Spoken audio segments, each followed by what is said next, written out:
Ladies and gentlemen, my name's Paul, and in this RedGamingTech.com video, we're going to be discussing and analysing tech news which, as usual, has popped up in the past 24 or so hours. With any luck, you are having an amazing day. I want to kick this video off with some NVIDIA news. Now, typically on this channel, I like to do news alphabetically, but this is going to be the exception to the rule for this video. So a viewer actually emailed me claiming to have some information concerning the next generation GeForce cards, which would be of course RTX 30, most likely GeForce 30 series.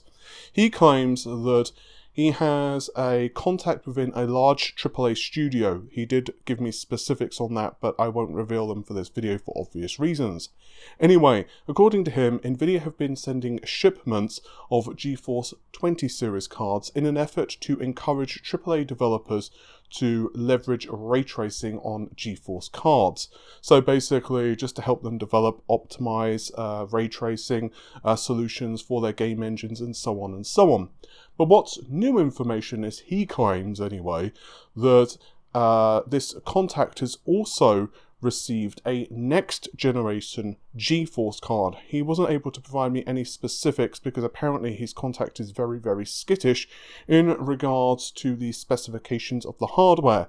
The only thing he did manage to squeeze out of him is it would appear like the next generation cards are going to be a little bit different architecturally compared to the current generation.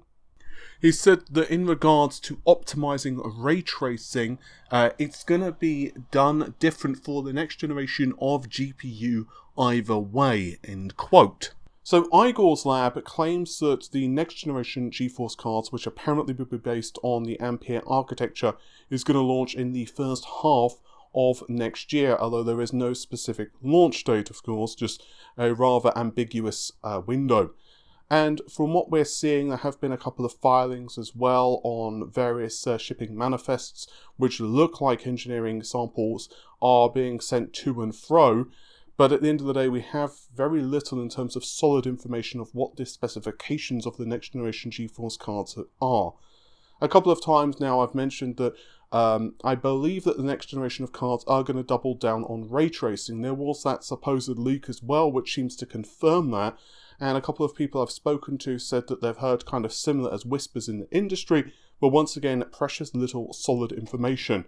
I'm going to link an article where I did cover further details of the alleged enhancements for the Ampere architecture, but once again, I would stress to take everything of this at the moment with a massive truckload of salt, because once again, this individual just emailed me, so I have no idea whether his contacts are legitimate, and even if his contacts are legitimate, whether that contact is giving him accurate information. Okay, so now we're going to move over to some AMD information, and this I find particularly interesting, as it's going to benefit most likely the next generation consoles, but also PCs of the future as well. You may recall that recently we had an interview from AMD where they confirmed that in the future they would be increasing the core count for the mainstream platform, which of course at the moment is AM4, although I'm told that that's going to be replaced by AM5, although that's kind of obvious anyway given AMD's naming schemes. And the reason behind that is I don't believe that the mainstream is going to hit a point of core saturation. But currently, as I demonstrated in my recent core count / API testing video, games don't really leverage multi-cores that well.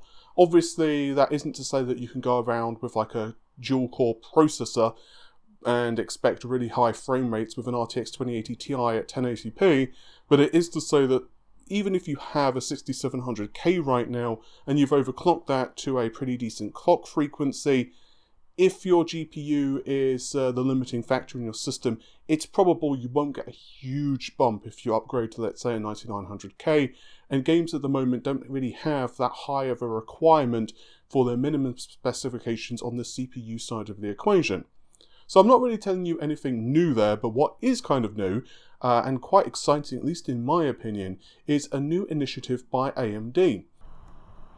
So the thing which is really cool about FemFX is that it's available on OpenGPU, which means that you already have access to the plugin. So if you're a games developer, you can quite happily go in, start modifying it, plonk it into whatever game engine you would like, and then start messing around with it. Indeed, Epic have already created a few demonstrations of it for the Unreal Engine, and I have to say, it looks really impressive. Things are still kind of early days at the moment, so some materials don't look 100%, accurate. But even so, you can imagine what this would look like potentially in a game, let's say 2-3 years time, when developers have a really good understanding of how to best leverage this. Anywho, FemFX is multi-threaded, of course, so it's going to be really optimized for high number of processor cores. And a few of the highlights is fidelity, realistic looking wood, metal, plastic, glass, because obviously these materials bend, break, and deform depending. Speaking of deform, non-rigid use cases, including soft body objects, bending, warping. It's not just visual, but the materials themselves will actually resist or push back on other objects. So this is really cool, because obviously we've all seen what happens in some games where you open like a door and it will push away a car or something like that, just completely and utterly unrealistic. And this potentially has the ability to increase the realism in games a ridiculous amount. We can also even change material on the fly. So an object could, for example, melt. So imagine, just for example, you could get like a flamethrower and you could, say, hit a particular material and it could literally just melt. And then you could watch that material start to liquefy and then start to seep around the area around it. I will link the GitHub source code in the description of the video, and I will also link the GPU Open website also in the description of this video. If you're a developer, I would really encourage you to reach out to me as well and let me know what you think of this particular technology. You can email me at paul@redgamingtech.com. I'll repeat that, paul@redgamingtech.com. So have a mess around with it and let me know what you think. It's still very early days at the moment in terms of what we can expect from the next generation of games. Clearly, console development directly affects what we can expect for PC. Because obviously the rather anemic CPUs in, let's say, the Xbox are one of the reasons developers don't really want to create game engines with high CPU requirements in mind.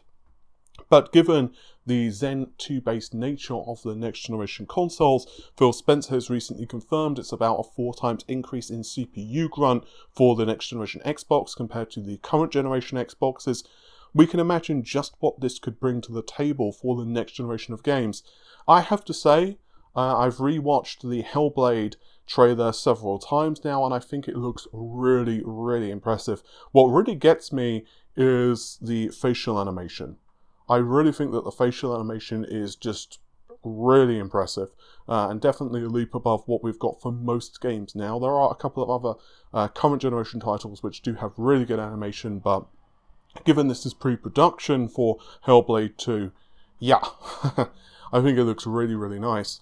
I will also say, though, that in the trailer, I've only watched a couple which have quite compressed quality, so it's kind of difficult to see, but it does look like there's a little bit of ray tracing. You can kind of see some really interesting looking reflections on the puddles, as well as some of the lighting on the fire, so perhaps that's an indicator that we've got some ray tracing. With that said, though, I haven't really done an in-depth analysis, so I could certainly be rather wrong on that point. And in the final piece of news for today, I'd like to discuss with you the number of compute units in the next generation Xbox. So there is a report floating around from a well-known leaker. He was posting on the Reset Era forums that according to his sources, and he has had a pretty good track record in the past, and he has actually been verified by the staff over at Reset Era forums, that the number of compute units inside the next generation console, that is the Xbox, is allegedly 64 CU. So which honestly would be an awful lot. However, the clock frequency for these CUs is actually kind of lower than what you would expect.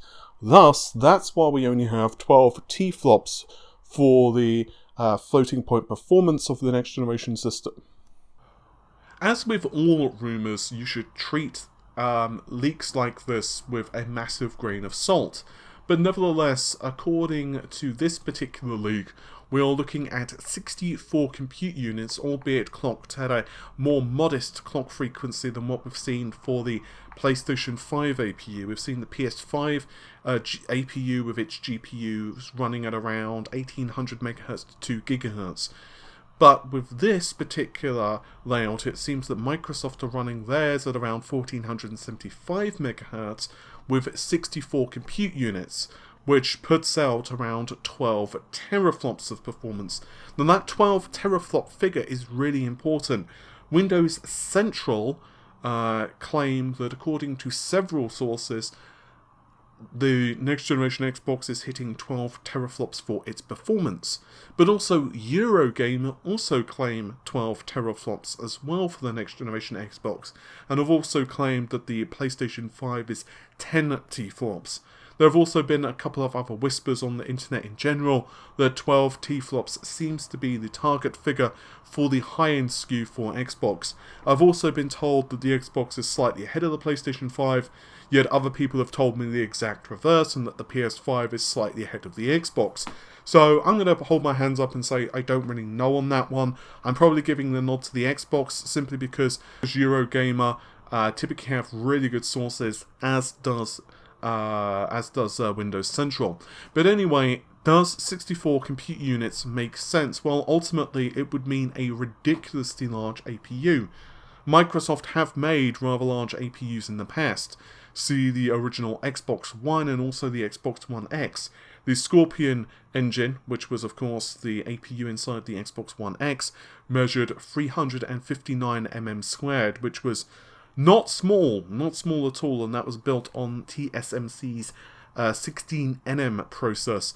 So shifting from TSMC's 16nm process to 7nm is around a 70% reduction in area size if memory serves, although from what I'm hearing, the next generation consoles will not be using 7nm, they're going to be using 7nm with EUV, which is about another 10% reduction in area size, at least comparison to 7nm, the standard 7nm.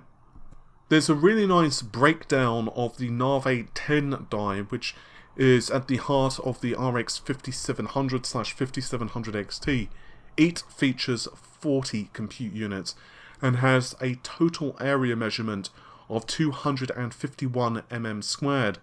Although that is using the 7nm process and not the 7nm Plus process, and presumably as well, things would be a little bit different in terms of the layout for an APU for a console.